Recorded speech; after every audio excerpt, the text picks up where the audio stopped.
A ver, izena? Pedro Irigoyen Iroz, Non sortua? en Malcarlos, ¿Año? 1938, ¿Y te fuiste en qué año a América?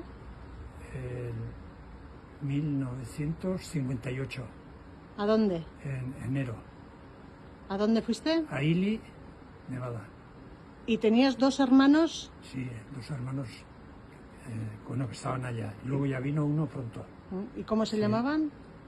¿Los Uno, hermanos? Guillermo, y el otro Fernando. ¿Y los dos también a Ili, Nevada? Allá estaban, pero luego ese Fernando ya vino aquí, ¿Y para qué patrón fuisteis? Paualde. Allá estaban esos dos hermanos, ese Ángel y Felipe. Esos habían ido. Felipe pues habría ido con tu padre seguramente. 52. No sé, el año 51, 2. Y Ángel el 52, eso ya sé.